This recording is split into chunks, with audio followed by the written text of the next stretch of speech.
Cap sur l'édition de ce vendredi. Bienvenue à tous dans cette session de l'information.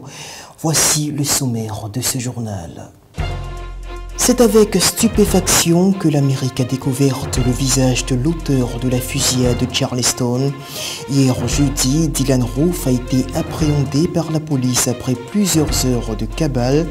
Le jeune homme de 21 ans semble souffrir d'un mal pernicieux de racisme. Quelques bonnes nouvelles en France pour le gouvernement. Selon l'INSEE, la croissance sera de mise pour 2015 en raison du regain des investissements. Pour le chômage, la situation reste stagnante. Et au Tchad, le président Déby promet de mettre tout en œuvre pour neutraliser les auteurs des attentats de lundi. Le bilan du carnage est monté à 33 morts. Les terroristes seront traqués partout où ils se trouvent. C'est en substance ce qu'a indiqué le président tchadien Idriss Déby dans son discours prononcé mercredi à N'Djamena. L'homme fort du Tchad a par ailleurs décrété un deuil national de 3 jours alors que le bilan des attentats a été revu à la hausse. L'on parle désormais de 33 morts. Nos forces de défense et de sécurité qui ont prouvé leur acte de bravoure tant à l'intérieur qu'à l'extérieur du Tchad, ne sont en rien intimidés par cet acte et sauront répondre à cet affront de manière appropriée et rapide. Les forces de défense et de sécurité, dotées et renforcées par des moyens techniques nécessaires, feront tout pour les traquer et les neutraliser où qu'ils soient. Direction le quartier de Chouafat, à la périphérie de Jérusalem en Israël. Dans ce bourg qui accueille essentiellement des populations arabes majoritairement démunies, les conditions de vie sont extrêmement précaires, pas de sécurité, pas de salubrité et surtout une misère écrasante. Et pourtant l'histoire de Chouafat commence en 1965 comme un banal camp de réfugiés. Reportage. Poubelles qui jonchent par dizaines à même le sol, routes cabossées, fils d'électricité installés de façon anarchique. Bienvenue au camp de réfugiés de Chouafat. Le seul camp de réfugiés à l'intérieur du terrain domanial de Jérusalem est donc israélien. Le camp a été créé en 1965 par les Jordaniens, à l'origine prévu pour désengorger la vieille ville de Jérusalem. Mais 2 ans plus tard, la guerre des 6 jours éclate et Israël annexe la partie est de la capitale. De 1500 personnes en 1965, le camp de Chouafat en compte aujourd'hui près de 40 000. On vit ici comme des animaux, pas comme des êtres humains. Les poubelles ne sont pas ramassées, il y a des problèmes d'eau, sans parler de l'odeur pestilentielle due au fait qu'on brûle les déchets du matin jusqu'au soir. Pauvreté économique et sociale, pauvreté éducative et aussi délinquance omniprésente. La situation est difficile ici. Il y a beaucoup d'armes et de drogues en circulation. Des motards peuvent subitement ouvrir le feu en plein jour. Il y a aussi des disputes pour des questions de drogue qui peuvent se terminer en meurtre. Pourquoi? Parce qu'il n'y a personne qui contrôle le camp, ni les Israéliens, ni les Palestiniens. Si les habitants pointent la responsabilité d'Israël, ils n'oublient pas non plus de critiquer le manque de considération des leaders palestiniens. Je suis ni israélien ni palestinien, comme si j'étais apatride. Si je vais chez les Israéliens, je dois payer mes charges, ok c'est normal. Mais si je vais chez les Palestiniens, je vais toucher 50 shekels de la journée. Je nourris comment mes enfants? J'en ai 3. Ça sert à rien que je travaille chez les Palestiniens. Croix gammée sur le mur de séparation, insulte à l'égard d'Israël et gloire au Hamas en hébreu et en arabe. Inutile de préciser qu'ici, au camp de réfugiés de Chouafat, la lutte contre Israël est au plus fort. Les portraits des récents auteurs d'attentats originaires des lieux sont affichés librement. Le problème est pourtant presque insoluble pour certains. Quand on me parle de 2 États pour 2 peuples, je ne comprends pas. Ouvrons simplement les cartes. Où ça? Où sont les frontières de ces 2 États? Soyons logiques. Si on me demande de choisir entre Israël et un État palestinien, je choisis Jérusalem, la ville où je suis né. Relevons à présent ce rapport interne à l'ONU sur les exploitations et les abus sexuels commis lors des missions de maintien de la paix. Le contenu du document est révélé par le site français Mediapart qui met en exergue le nombre très élevé des cas déclarés d'abus sexuels imputés au casque bleu. Selon le rapport de 2008 à 2013, 480 cas ont été signalés et les véritables chiffres seraient en réalité bien supérieurs. De longues heures de négociations qui n'auront finalement débouché que sur du néant. Ce jeudi, le gouvernement grec et ses créanciers s'étaient retrouvés à Bruxelles dans l'espoir de parvenir à un accord sur le remboursement de la dette extérieure de la Grèce. Mais une fois de plus, la montagne aura accouché d'une souris. Désormais, le spectre d'une sortie de la zone euro n'est plus à écarter, mais tous les regards sont tournés vers ce lundi. La Grèce et ses créanciers n'ont pas réussi à se mettre d'accord ce jeudi sur une solution pour la dette grecque. Une réunion d'urgence aura lieu ce lundi à Bruxelles, un sommet Union européenne-FMI qui apparaît de plus en plus comme celui de la dernière chance pour éviter un défaut de paiement de la Grèce et une éventuelle sortie d'Athènes de la zone euro. Au terme de la rencontre de ce jeudi à Luxembourg, la patronne du FMI, Christine Lagarde, a eu des mots cinglants. L'urgence, a-t-elle dit, est de rétablir le dialogue avec des adultes autour d'une table. Les créanciers demandent à Athènes de faire des efforts supplémentaires, notamment une diminution des retraites et une hausse de la TVA, ce que le gouvernement grec refuse jusque-là. De son côté, le ministre grec des Finances a fait des propositions pour contenir les déficits. Nous avons proposé d'instaurer un frein à l'endettement, a expliqué Yanis Varoufakis. Ce mécanisme serait activé automatiquement sans même l'avis du Parlement. Il serait activé suivant les recommandations d'un conseil budgétaire indépendant qui serait chargé justement de prévenir des risques de nouveaux déficits. Nous sommes dans ce moment où l'on approche de la fin de partie, a résumé le commissaire européen en charge des affaires économiques, Pierre Moscovici. François Hollande est-il en train de réussir son pari de redresser l'économie française après 3 années de longue traversée du désert? Selon les chiffres fournis par l'INSEE, la France devrait connaître une croissance de 1,2% pour 2015 grâce notamment à une hausse significative des investissements. Si ces prévisions viennent conforter la politique de redressement économique de l'État français, la situation de l'emploi, elle demeure stagnante. Les précisions dans cet élément. Des entreprises qui investissent et une reprise qui se consolide. Après 3 années de stagnation morose pour l'économie française, les prévisions de l'INSEE pour 2015 tablent enfin sur une croissance manifeste. Selon l'Institut économique, la conjoncture est désormais favorable au redémarrage de l'investissement des entreprises. Des conditions d'accès au crédit plus simples, le cours du pétrole qui reste bas, un taux de marge qui se redresse et des carnets de commandes qui se remplissent enfin. Au second semestre, ces investissements prendraient même le pas sur la consommation des ménages pour relancer l'économie. Malgré ces bonnes nouvelles, cette croissance resterait inférieure à celle de la zone euro, 1,4 en moyenne chez nos voisins, contre 1,2% pour la France. Surtout, elle n'est pas encore suffisante pour inverser la courbe du chômage, qui devrait se stabiliser cette année autour de 10%. Le pouvoir a changé de main au Danemark après les législatives de ce jeudi qui ont vu la victoire de la droite qui remporte 90 sièges au Parlement contre 85 pour la gauche. Lors de la campagne électorale, les partis conservateurs ont fait de la question de l'immigration leur cheval de bataille, ce qui a visiblement réussi à convaincre les électeurs dans un contexte de crise sociale marqué par les attentats de février dernier à Copenhague. Soirée de fête pour le Parti populaire danois. La formation anti-immigration a réalisé une percée spectaculaire aux législatives en recueillant plus de 21% des suffrages, ce qui en fait désormais le 2e parti politique au Danemark et surtout la première formation du bloc de droite. La gauche est délogée du pouvoir. Je suis vraiment très surpris par ce résultat, explique le leader du Parti populaire danois, Kristian Thulesen Dahl. On ne fait peut-être pas aussi bien dans les grandes villes, mais peu importe, c'est un résultat fantastique pour notre formation. Arrivés en tête, les sociodémocrates doivent pourtant s'incliner face à l'alliance des partis de droite qui remportent 90 sièges au Parlement contre 85 pour la gauche.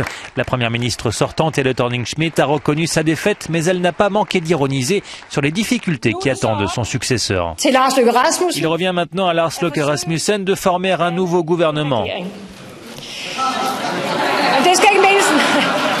Et je lui souhaite bonne chance. Premier ministre de 2009 à 2011, Lars Løkke Rasmussen a proposé de former le nouveau gouvernement, mais le chef du Parti libéral se trouve dans une position inconfortable. Sa formation Venstre est arrivée en 3e position derrière le Parti populaire, qui va peser de toutes ses forces sur la future coalition. Sa cabane n'aura duré que quelques heures. Dylann Roof, le tueur de Charleston, a été arrêté dans la matinée d'hier par la police dans la ville de Shelby en Caroline du Nord. Le jeune homme de 21 ans de race blanche s'était rendu coupable la veille d'un crime raciste dans une église méthodiste noire de Charleston en Caroline du Sud, faisant 9 morts. Partout dans le pays, c'est la consternation et pour le président Obama, l'État a le pouvoir d'agir contre ce type de barbarie. Il a tout juste 21 ans, il s'appelle Dylann Roof.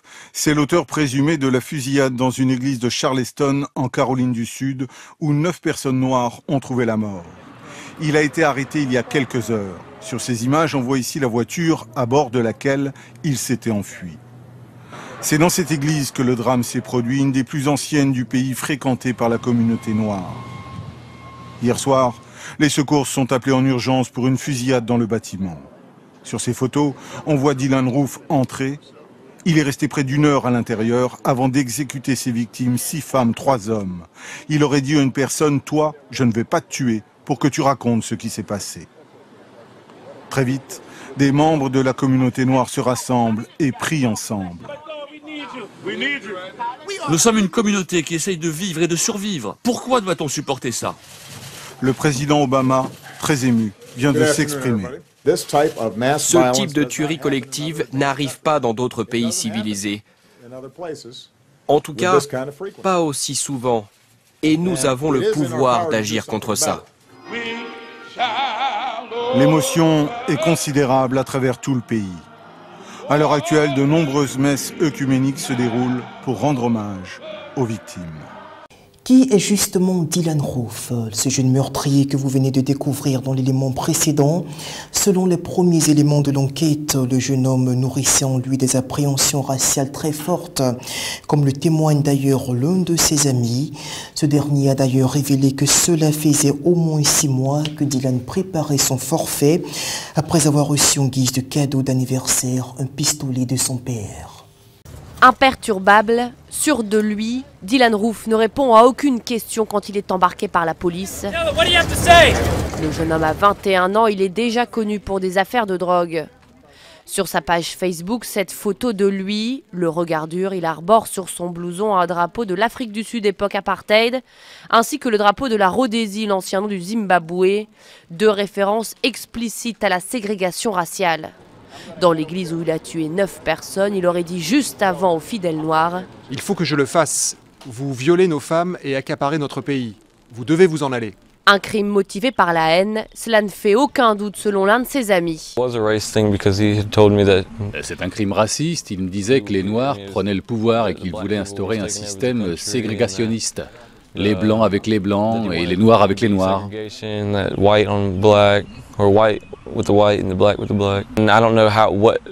Il préparait ça depuis 6 mois et je ne savais pas exactement ce qu'il planifiait jusqu'à ce qu'on le découvre l'autre nuit. Son oncle parle d'un jeune adulte discret et peu bavard. Selon lui, il avait reçu en avril dernier un pistolet par son père pour fêter ses 21 ans. Et pour être complet sur le sujet, disons qu'une veillée de prière s'est déroulée devant l'église méthodiste où a eu lieu la tuerie. Des centaines de personnes, toutes races confondues, étaient mobilisées dans une unité d'esprit comme pour triompher du spectre du racisme. En Colombie, 2 oléoducs ont explosé ce mardi dans la localité de Caño, Limón Coveñas, à l'est du pays. Les dégâts semblent particulièrement importants alors que le gouvernement impute la responsabilité de ces explosions à la rébellion des FARC. Le point dans ce reportage. Ces images impressionnantes sont celles du 2e oléoduc de Colombie en flammes. 2 explosions criminelles ont été provoquées mardi à proximité du Caño Limón Coveñas, situé dans l'est du pays, près de la frontière avec le Venezuela. Long de près de 780 km, l'oléoduc a été bombardé à 2 endroits et moments distincts. Pour les autorités, ce sont les forces armées révolutionnaires de Colombie qui sont à l'origine de cette attaque. Des travaux sont toujours en cours afin de faire le bilan de la situation et contenir la progression de la pollution. On ignore pour le moment combien de litres de pétrole ont été déversés à l'issue des explosions. Voici à présent un élément sur la préférence des Français en matière d'animaux de compagnie. Selon une enquête signée conjointement FACO, TNS Sofres, le nombre de chats a connu une nette augmentation dans les foyers. En 2013, l'on dénombrait 11 millions de matous adoptés contre 13 millions en 2005, soit une augmentation de 11%.